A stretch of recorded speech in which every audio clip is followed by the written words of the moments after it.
semua, perkenalkan nama saya Deborah Suyolon. Saya Sri Winata Syota. Nama saya Pritela Rosidia, saya dari kelas 11-2. Halo semua, perkenalkan nama saya Januari Randy Manulang. Halo semua, perkenalkan nama saya Albert Jeremia Temangger. Di sini kami akan menjelaskan tentang pola interaksi Jepang dengan Indonesia dan Belanda dengan Indonesia. Berikut yang kita pelajari dengan pola interaksi yaitu latar belakang, ekonomi, sosial, budaya, pendidikan, dan dampaknya. Baik, saya akan menjelaskan tentang pola interaksi Jepang dan Indonesia di bidang politik. Bidang politik terbentuk untuk mengontrol pinjaman wilayah Indonesia dari pengaruh luar yang ingin menguasai Indonesia. Yang kedua, bentuk tiga pemerintahan militer terbentuk sekaligus masing-masing bekerja di Jakarta. Yang ketiga, terbentuknya Undang-Undang Nomor 27 tentang Aturan Pemerintah Daerah dan Undang-Undang Nomor 28. Di bidang ekonomi, kebijakan sistem perekonomian adalah segala bentuk aturan yang dibuat Jepang terhadap rakyat Indonesia guna menjaga kepentingan Jepang dan waktu Perang Dunia Kedua. Yang selanjutnya, kebijakan bahasa dan budaya. Kebijakan bahasa dan budaya dibuat untuk menghapus segala budaya-budaya barat yang masih melekat pada rakyat Indonesia, baik itu dari segi bahasa, kesenian, ataupun budaya. Sejak awal, kedatangan Jepang memang bermaksud untuk menghilangkan pengaruh barat di wilayah Asia, termasuk di Indonesia. Baik, kali ini saya akan menjelaskan pola interaksi Indonesia dan Jepang pada masa Orde Lama. Pertama, Jepang membentuk Oda yang ditargetkan terhadap negara-negara berkembang yang berupa dana atau bantuan yang dibutuhkan untuk perkembangan sosial ekonomi di negara-negara berkembang. Yang kedua, Jepang memberikan bantuan teknik yang diberikan untuk membantu mengembangkan sumber daya manusia di negara-negara berkembang. Karena untuk mengembangkan negara-negara tidak hanya difokuskan pada perkembangan infrastruktur, melainkan juga perkembangan SDM. Baik, kali ini saya akan menjelaskan pola interaksi Indonesia dan Jepang di Orde Baru. 1. Kerjasama investasi. Pada tahun 1969, PT 51 melakukan kerjasama dengan perusahaan Jepang Sancho Shokurincho untuk mendirikan pabrik mie PT 51 Sancho. Yang kedua, kerjasama perekonomian.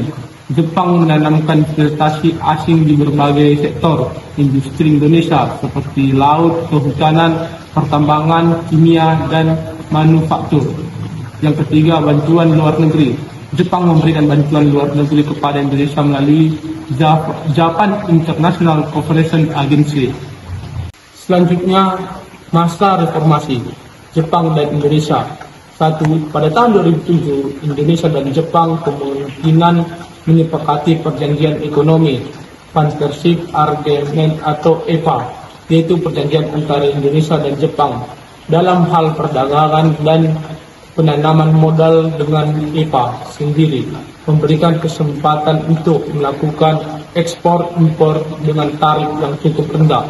Yang kedua, selain bantuan dana, Jepang juga berperan memperkenalkan Jepang kepada masyarakat Indonesia melalui sektor budaya, dan perkenalan budaya ini juga mencegah keterlangganan kembalinya peristiwa malaria pada tahun 1974, di mana ketika itu Jepang hanya memfokuskan kepada kerjasama dan investasi di Indonesia. Bidang pendidikan, kedatangan PIN datang atau kronis mengubah arah kebijakan pendidikan di Lampung. Sekolah desa atau sekolah atas dasar prakarsa masyarakat didirikan untuk mendukung perkembangan pendidikan.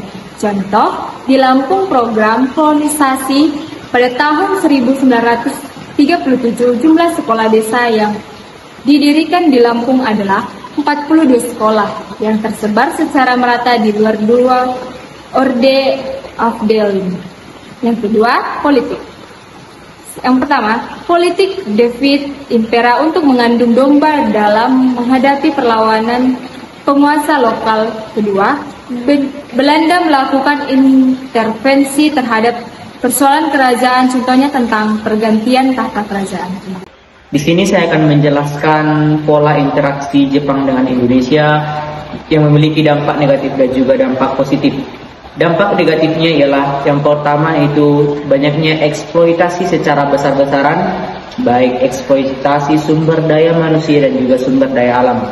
Yang kedua, meningkatnya tingkat kemiskinan, kelaparan, dan juga banyaknya masyarakat pribumi yang dikerjakan serta sistem kerja paksa atau kerja rodi. Yang selanjutnya, warga-warga Jepang atau para koloni yang membuat kekerasan kepada rakyat-rakyat pribumi atau rakyat Indonesia yang melakukan pelanggaran HAM atau hak asasi manusia. Yang selanjutnya, pembatasan politik berekonomi. Banyaknya organisasi-organisasi, bahkan tidak ada organisasi yang dibuat karena adanya keterbatasan oleh program koloni Jepang dan juga ekonomi yang terbatas atau dibatasi oleh para koloni Jepang.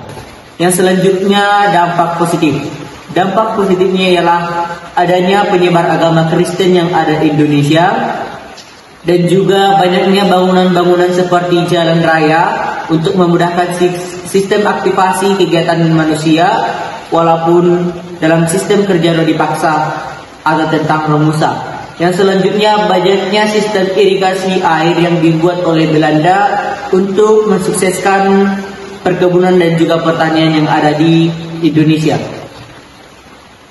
Di sini saya ingin menyimpulkan tentang pola interaksi Jepang dan Indonesia. Hubungan Indonesia dan Jepang saling melengkapi, menguntungkan dan terjalin dalam berbagai bidang, seperti budaya, ekonomi, dan pendidikan. Juga ingin menyimpulkan pola interaksi Belanda dan Indonesia. Hubungan Indonesia dan Belanda memiliki dampak positif dan negatif, baik dalam bidang ekonomi, budaya, dan sosial.